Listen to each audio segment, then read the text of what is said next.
Good morning. This is Jack from Charting the Markets, and this is the pre-market webinar for the morning of Monday, the 13th of January. My disclaimer, I do this for educational purposes only. I'm here to share my technical analysis with you. I hope you can take some of what I'm doing and learn from it, transfer it to your own charts. I'm not here to issue trading signals. We are at a very, very interesting inflection point today, and I have mentioned that and written a post about it, which I published about half an hour ago, and you should read that if you haven't already read it.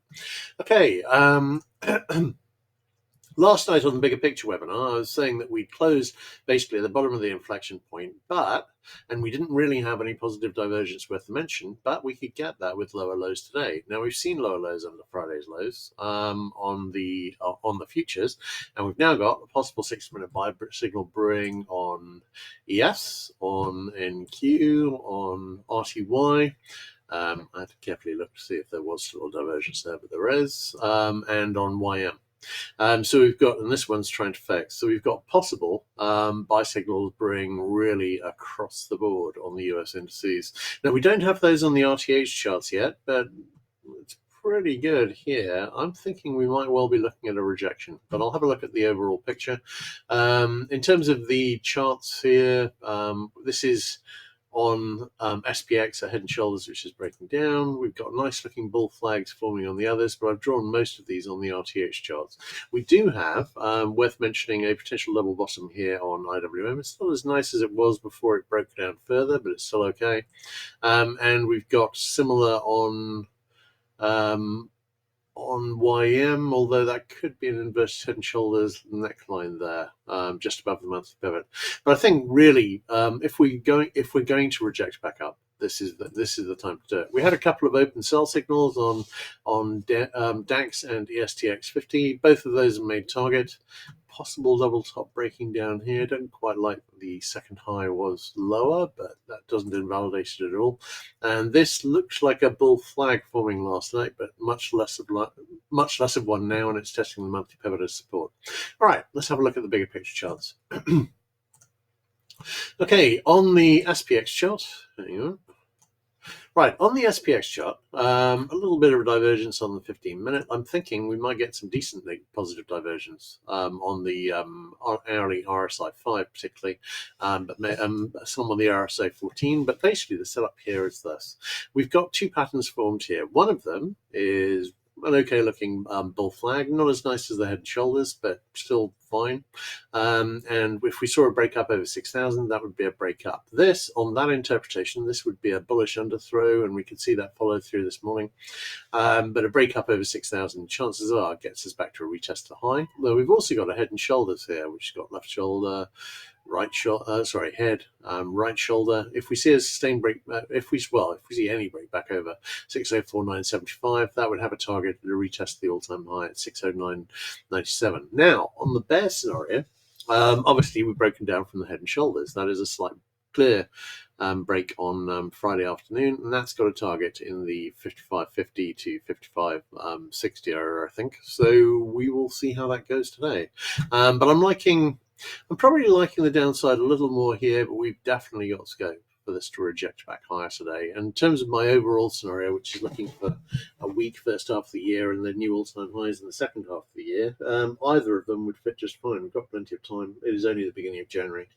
And if we do see a rejection back up to the all-time high here on SPX, I think it's a pretty good chance that's going to be the second high of a double top, or we form the head on a Head and Shoulders, and then it comes down again and does this move that we're looking at here, which would be rejected here and then probably done later.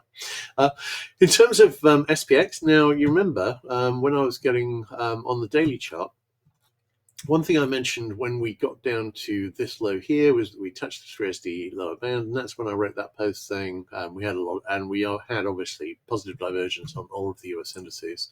And I said that I was expecting to see a rally, then I was expecting to see a lower low, and then I was expecting to see a decision. And we're here now. Why was I expecting to see a rally? Well, we had the positive divergence, and we'd also tested the 3SD lower band. Now we can go through that for a sustained move, but generally speaking, we're going to see a low off it. We saw a low there when it was tested. We saw a low there when it was tested. We saw a low there when it was tested. Generally speaking, if you see that, you can see a little bit of continuation down, but then we make a significant low there. generally speaking, when you get down to the 3SD lower band, you are looking for a low. How close are we to that now? Not at all. The 3SD lower band is now currently about 100 handles below the low on Friday. We've got loads of room to the downside, and if we actually got down there, it would have likely declined at least another 25 handles. So we can easily get down now to this rising support trend line, which is the one from late October 23. Now I've got that in about 5700 area, and if we reach that, that would be a possible support level. So watching that with interest. We will see. But it's a nice inflection point today. We've been building up to it for weeks, and it looks pretty tasty. Right, let's have a look at the Qs. The Qs, again, we've got some space here. The bands are expanding. No divergence really, but we could set up on all of the US indices. We could, with lower lows in RTH, we can set up some hourly buy signals. This isn't a reversal pattern, but this is a flag. But of course, a flag itself can be a reversal pattern. All it has to do is break in the direction that wasn't expected. Now, 70% of these will break up, but 30% of these will break down. And if we see a breakdown, this would have a target in about the 467.5 area. And that may be what, if we see a resolution downward today, that would be the pattern I was watching. So in effect, you get a topping pattern, but it's actually a bullish pattern which breaks in the other direction. Hourly chart, we've got a little positive divergence. You can see this is a really nice flag with a solid support trend line. It's good. So we'll see how that develops today.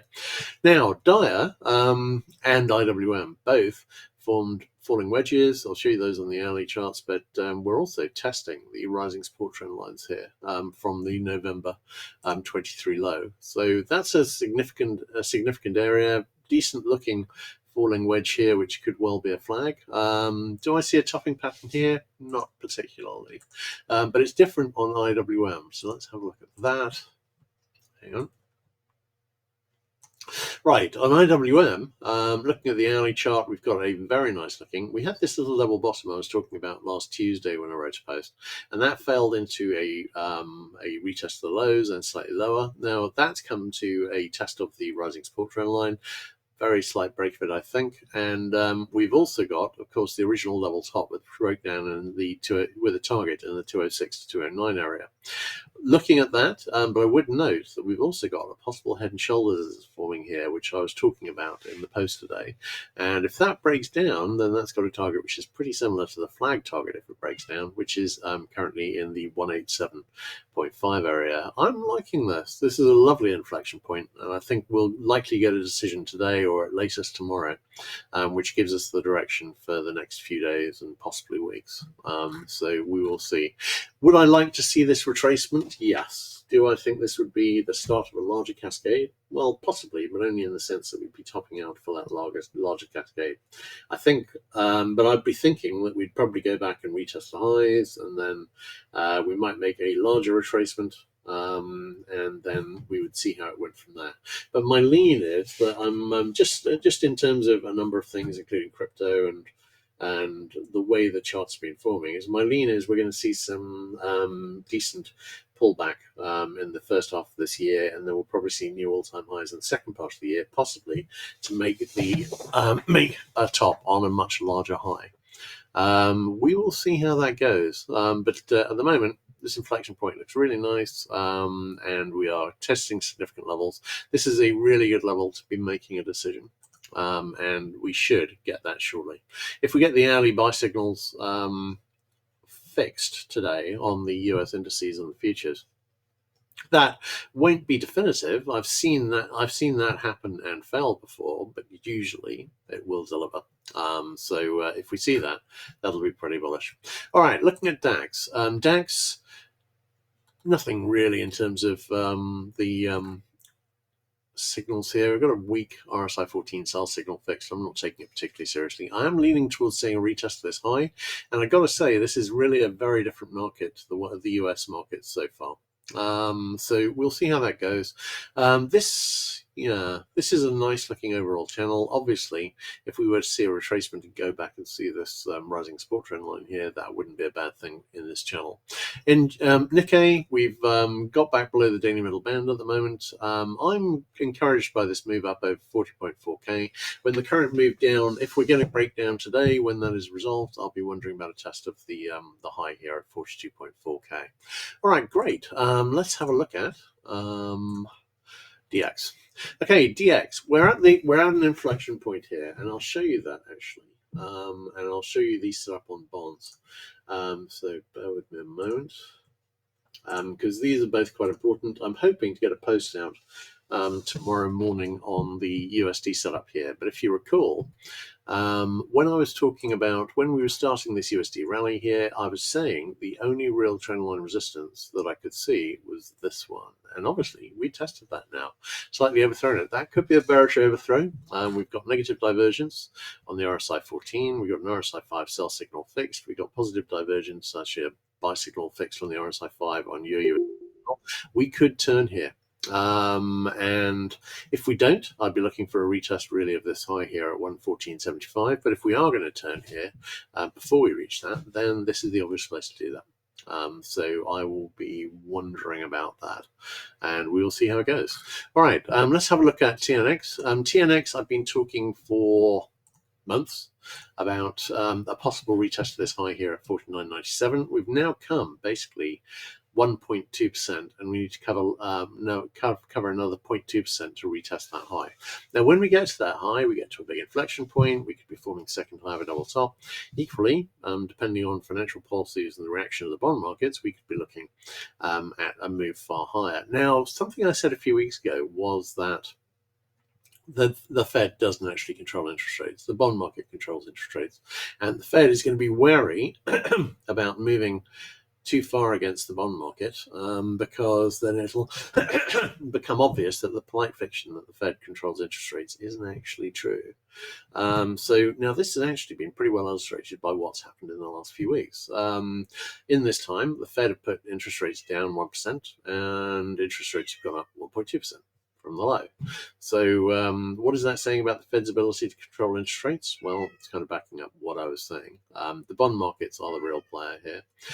So the fact is, if we get up to retest this high and the bond markets become unhappy and they break higher, well, that's just what it is. Real interest rates are what people actually pay, and this is what people are actually paying. This is the 10-year yield. And if that heads higher after 5, getting up to basically the retest of 5%, that'll be because the bond market is concerned by current policies, and given that currently, depending on the way you view it, but on the main way I view it, the US national debt is at about 122% of GDP. That's a lot of money. And if the bond market gets worried about the direction of fiscal policy and whether or not it's going to get its money back, then interest rates go up. That is just the way it is. So we could see this go considerably higher unless the bond market has some faith in the fiscal responsibility of the government. Now, I think they might do. I mean, the fact is, the Republicans have got a wafer thin majority in Congress, quite a few. That means they've got a tiny majority, and there are quite a few still endangered species, but nonetheless, there are still quite a few fiscal conservative Republicans there. My favorite type of Republican, and they may well be having some words about large unfunded spending, increases in the national debt, and they may well restrain fiscal policy. If that's the case, then actually I think this could be the second high of a double top when we should start a big decline. If we continue the reckless spending of the last few years, Trump then Biden, then I think this we could see this go up. And I've seen I've on TNX, I've got a not particularly great IHS, but nonetheless I've got an IHS which is broken up with a target in the 81 area. We could see that. By historical standards, that would not be huge. In fact, that would almost exactly be a 50% retracement of this move down from the high in 1981, 1981, down to the low in 2020. That would be a 50% retracement of that, because that actually started off at almost 16%. So watching this with interest, but this is going to be one of the most interesting stories of the next year. and I'm watching it with great interest. But I'm expecting to see this high retested. If the market is going down while we do that, well, that would kind of fit. So I'm leaning slightly towards the bear side here, but we do have a nice bull setup brewing. So keeping an open mind. All right, ZB obviously could continue down, and if we do see that retest, I've been talking for weeks about a target in the 104 to 106 area, and actually that still seems a pretty good fit. We'll see. All right, CL. This actually broke up, and it broke up pretty hard. And we broke up through my last. I was talking about the resistance area in the 75 to 78 area, and we've broken up slightly through my last resistance area, which was basically the old triangle resistance. Now this means that it's less likely that we're going to retest the triangle target at 63.57. And it's more likely that we could see follow through and see an actual breakup. In the short term, it's obviously done some serious damage to the upside. We've got a 60-minute sell signal fixed. It's a good time to see a retracement. After that, we'll see whether or not this is actually going to deliver a sustained breakup. Although, honestly, I'm struggling to see why it would have a breakup here. But, it's nonetheless, the market is the market and price is king. All right, NG. I was expecting to see a retest of this high, and we got it. So the question is this a double top? Could we see a large retracement here? And is it going to respect the usual downward bias from December into April? It doesn't have to. It doesn't always. We could see a sustained breakup from here. This is an important decision point on natural gas. All right, GC. We saw a breakup from here. We're now seeing some retracement. Really, this is about the dollar. If the dollar is going to turn here and head down to lower lows, go back below 100, then I'm thinking great things on precious metals. If it's going to go up to 114.75, then we're going to have to wait in all probability. SI, nice move up, made the double bottom target pretty much perfectly, and we're now retracing, so we'll see how that goes. HG, broken slightly through this rising support trend line, which was holding last night. 60-minute sell signal has reached the possible near miss target. We can see a bit of retracement here, but really I think the metals need the dollar to turn. I'll aim to do a post tomorrow if I can, because I need to do a crypto post today before I do that. But if I can get that out, then I'll be talking about the inflection point here on US dollar and the impact that might have on other things like precious metal. All right, let's have a look at KC. KC, we've been forming this flag for a month, and it's finally breaking up slightly. A sustained breakup looks for a retest of this high in the 348 area. SB, nice looking double bottom here. Not showing any signs of breaking up here, but I'm liking a reversal back up here on the daily chart. CC, this looks like a triangle forming. I haven't drawn in the bottom trend line here. This could expand out into a full size flag, but I'm liking this as a bullish consolidation, setting up a retest of this high in the 12,950 area. ZW, still on the mat with a nice bottoming setup here, which hasn't really delivered yet, but which is odd because we've been seeing some decent moves up on corn, which saw a nice break up there. Although I would say I drew in 3 trend lines on the daily chart for possible flag resistance trend lines, and it's touching the last one now. If we see a sustained breakup from here, that's going to weaken the bear flag scenario, but at the moment, that's not being weakened. Soy, nice move up from here. This again could be a bear flag, and we don't really have a decent reversal pattern here. A rather choppy and unpleasant looking head and shoulders, which I wouldn't normally mark in as anything serious. We'll see how that goes, but if we're going to fail, I'd be leaning towards that being in this area. On CT, we've gone a bit lower, so the very nice bottoming setup we got here is a little weaker than it was. Not too happy about seeing that because I really like a cotton reversal back up here, but we'll have to see how that goes. Sometimes price just doesn't want to do it, even if the setup's really nice. Lumber, wondering about a retest of this high here in about the 638 area. Live cattle, went higher, looks nice. Still on a 60-minute sell signal, which I'm not taking particularly seriously, but could deliver a retracement. And on lean hogs, we have a nice move up towards flag resistance, which I've got in about the 83.35 area.